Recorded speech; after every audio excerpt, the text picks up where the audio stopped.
burn.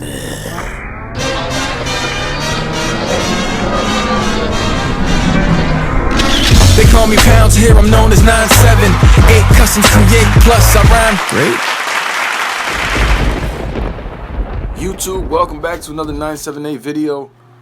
And you guys said you wanted to see the Where To sand. If you don't know who these figures are by now, the left one has become the Spider, and this right one is now the Superior Spider-Man. But you guys haven't seen Superior yet. Let's get the Spider out the way. And there's a couple points that you'd want to sand down before painting and stuff like that. Starting off with the head, you need to do that neck peg if it's not already the color that you desire. So sand the neck peg and around it slightly. You do the back of the butterfly joints. You got to do the front as well. You do this shoulder arm, this ball joint, the arm thing, and then this little point. You see this little point where it reaches here? It touches.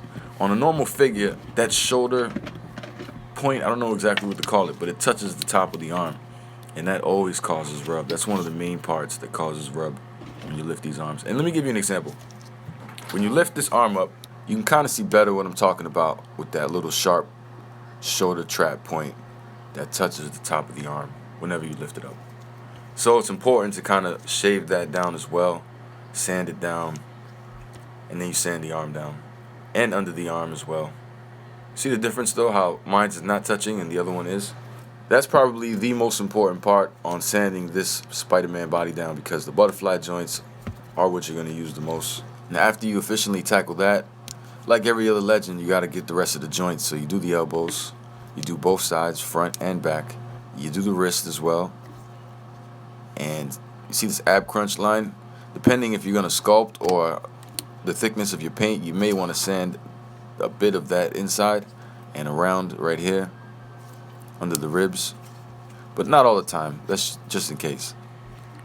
And then these thighs are very important as well, because these you move around a lot and you got to sand on top of the hip, or the top of that thigh anyway, and carve around the butt cheeks. So you carve around that and you sand on the thigh, and you should have some leg room. This is the original one. You see that no matter what you do, it's going to just lightly rub no matter where you move it. This is molded plastic blue, so it's not going to rub.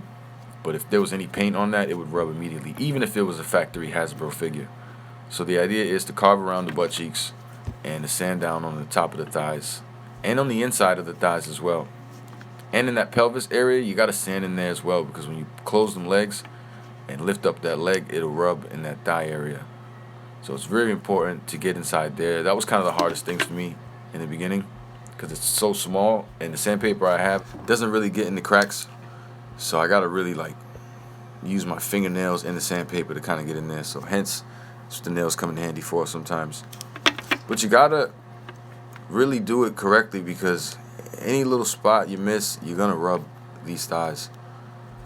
And right now it's a little choppy, so what I do is use one type of sandpaper, a more grittier one, and then a finer one afterwards, just to kind of smoothen out all the rough parts.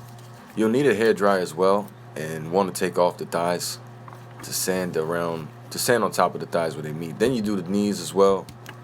But these thighs right here is what I'm talking about. You're going to have to take these off, because they're usually so tight on that there's no room for paint.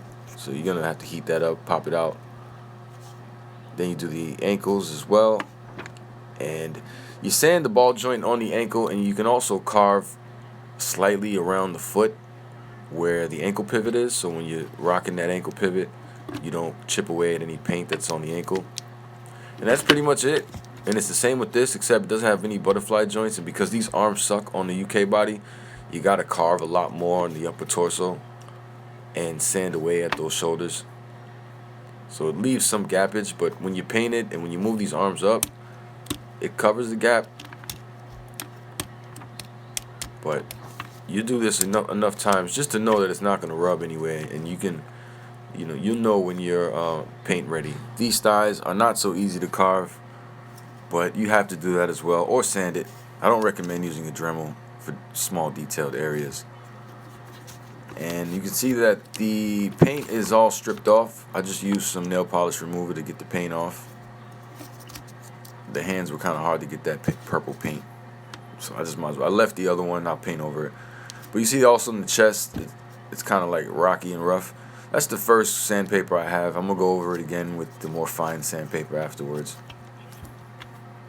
But that's pretty much it. You sand all the joints down. Everything that's going to move on this figure must be sanded down or chipped away slightly in order to put more paint and then sealing on it. So just keep in mind, you know, the amount of paint and where you're putting the paint, whether you have to sand some joints or not.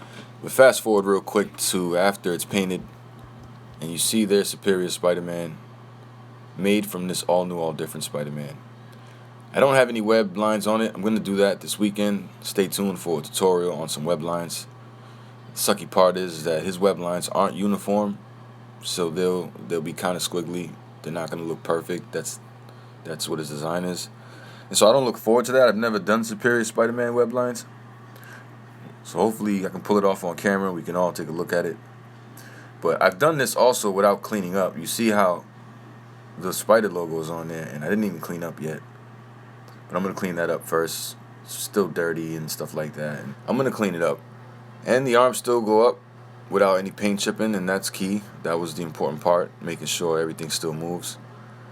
So now that everything moves, I have to finish up some of this logo on the back and then do the web lines. This Superior Spider-Man was a commission, and after showing the picture to my buddy, he actually wants the lenses to be a bit darker, so I'm going to have to go back and do the lenses darker as well.